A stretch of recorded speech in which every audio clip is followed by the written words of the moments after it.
দিতে হবে, দক্ষ উদ্যমী লোকদের দায়িত্ব দিতে হবে, তাইলেই আমরা আমাদের সমর্থন অব্যাহত রাখবো।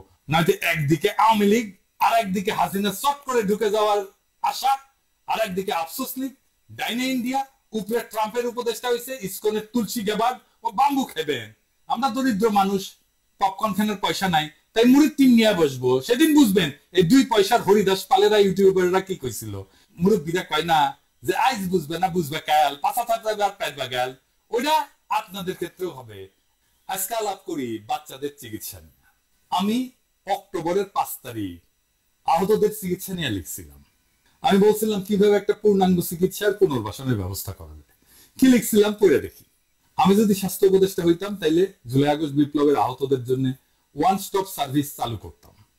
ঢাকা শহরে কোনো একটা কম ব্যবহৃত হাসপাতালের পুরোটা বা একাংশ নিয়ে কাজটা শুরু করতাম। আমি যেহেতু 6 বছর দেশে নাই, তাই জানি না কোন হাসপাতালের অবস্থা কেমন। যখন দেশে ছিলাম তখন সোহরাওয়ার্দী হসপিটাল ছিল সবচেয়ে আন্ডার ইউটিলাইজড হসপিটাল। জনগণ, ছাত্র জনতা আর্মির এগেনস্টে দাঁড়িয়ে যাবে এবং আপনি গ্যারান্টি দিয়ে বলতে পারি এই আর্মি আর সেই আর্মি যে শেখ হাসিনার আর্মি না, যে তাদের ব্রিগেডিয়ার ইমরান হামিদ এসে বলবে লাইন পজিশন, এলএমজি দিয়ে ফায়ার শুরু করবে না। তারা প্রয়োজনে ফায়ারটা ব্যারেলটা ঘুরাই দিতে পারে আপনার দিকে, আপনি গ্যারান্টেড থাকতে পারেন, গ্যারান্টেড থাকতে পারেন। আর্মির জুনিয়র অফিসার, জেসিও এনসিও তারা কেউই এই শেখ হাসিনার সরকার আর চায় না। কারণ একটা মনে রাখবেন, যারা এই সিভিল প্রশাসনে আমাদের সিভিলিয়ান ভাই বোন, মা বাবা, চাচা দাদা যারা আছে, অনলি 1 থেকে 2% হচ্ছে আওয়ামী সুবিধাবাদী। সো মেজর পোর্শন যেটা তারা চায় না। সো আপনি যদি জেনারেল ওয়াকার স্যার আপনাকে বলছি, যদি আপনি যদি প্ল্যান করে থাকেন এরকম একটা সিচুয়েশন হবে, এনআরকি হবে, তারপরে আপনি ক্ষমতা মানে সবাই বলবে যে আর্মি, এটা সেই যুগ না যে যখন বলবে যে আর্মির উপরে সেই ভরসা যে আর্মি ক্ষমতা নিয়ে নিক এই সিচুয়েশনে এনআরকিটা কন্ট্রোল করার জন্য। কারণ আমরা সবাই জানি যে একটা এনআরকি সিচুয়েশন ইন্টেনশনালি তৈরি করা হচ্ছে। এই ইসকন যে চট্টগ্রামে যেটা করেছে, tackle this stuff because it's coming for sure. Okay, so আমি বলতেছি এবং এখানে আজকে আমি আপনাদেরকে দেখাবো যে আজকে দেখলাম যে খবরটা, সেটা হলো যে ভারতের হিন্দুরা, আমেরিকান হিন্দু যারা আছেন তারা উগ্রবাদী, যারা সাধারণ যারা এরা না, তারা প্রেসিডেন্ট ট্রাম্পের মাধ্যমে বাংলাদেশকে স্যাংশন দেওয়া বা নিষেধাজ্ঞা দেওয়ার আহ্বান জানিয়েছেন তারা। এবং প্রেসিডেন্ট ট্রাম্প একটা টুইট করেছেন, আপনারা জানেন, that's not a good sign. Something maybe very serious can come out. But we have to tackle this. The problem is, or the question is, can we? Yes, we can. Another question is there a right person who can do that? The answer is no. We do not have the right person in the government who can tackle that.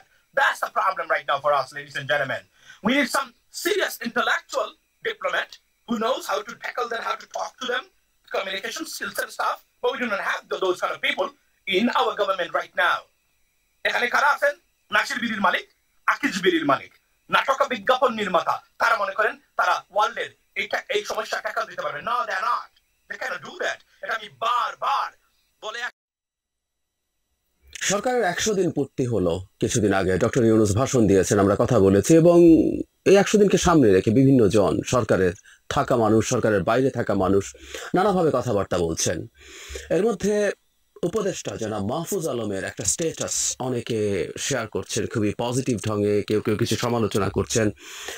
আমি মনে করি তার স্ট্যাটাসটা খুব গুরুত্ব দিয়ে বিবেচনার দাবি রাখে। এর মধ্যে তার হতাশা, আপাত হতাশা, তার ক্ষোভ এর বহিঃপ্রকাশ আছে।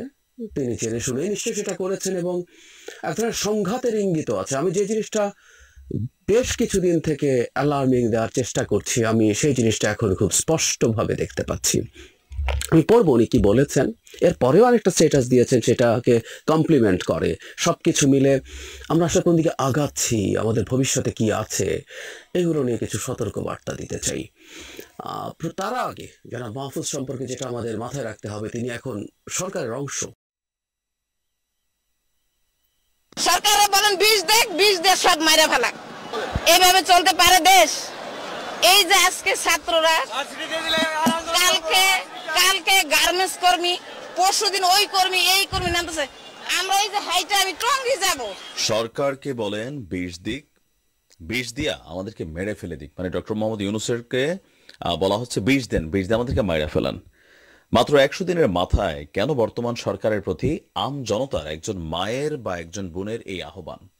এই আহ্বানের একটা প্রধান কারণ হচ্ছে গেল 100 দিন যাবৎ বাংলাদেশ একটা রাষ্ট্র পরিণত হয়েছে যেখানে কি বলা হয় যে যার যখন খুশি সে আন্দোলন করবে। আন্দোলন গণতান্ত্রিক অধিকার, কিন্তু আন্দোলনের যে জায়গা সেটা কোথায়? রাজপথ। তো রাজপথ যদি আন্দোলনের জায়গা হয়, মন চাইলো 200-500 স্টুডেন্ট, সাধারণ মানুষ, বিভিন্ন সংগঠন মূল রাস্তা বন্ধ করে দিবে, তারা মানে যে কোনো প্রতিষ্ঠানে গিয়ে অভিযান চালাবে, সচিবালয়ে ঢুকে যাবে, মন চাইছে একজন শিক্ষককে ঘাড় ধরে বের করে দিবে। এই যে বিষয়গুলোতে মানুষ প্রচন্ড বিরক্ত, মানে কোন লেভেলে বিরক্ত, এই যে মহিলাটা তিনি বললেন সরকারকে বিষ দিয়ে মাইরা ফেলতে বলেন, এটা বক্তব্যটা লম্বা ছিল, এখানে আরো অনেকগুলো জিনিস কানেক্টেড আছে। দেখেন, এটা একটা টেলিভিশন চ্যানেলের সাক্ষাৎকারের অংশ বিশেষ আরডিবিতে। তিতুমির কলেজের স্টুডেন্টসরা গতকালকে যে প্রটেস্ট করেছে যে তারা স্বায়ত্ত শাসিত একটা বিশ্ববিদ্যালয় হিসাবে নিজেদেরকে দেখতে চান, বিভিন্ন ধরনের বৈষম্যের শিকার হচ্ছেন, তারা স্লোগান দিচ্ছিলেন 1 2 3 4 সব শালারা বাটপার। এখানে বাটপার বলতে বেসিক্যালি সমন্বয়কদেরকে এবং কি উপদেষ্টা পরিষদে যারা আছেন আসিফ থেকে নাহিদ থেকে তাদেরকে একাংশে ইশারা ইঙ্গিতে কিন্তু আপনার মন্তব্য করা হচ্ছে। এটা হচ্ছে প্র্যাকটিক্যাল অবস্থান, যদিও মুখে মুখে তারা হয়তো বা ওইভাবে বলে না। আবার অন্তর্বর্তী সরকারকেও মেনশন করা হচ্ছে।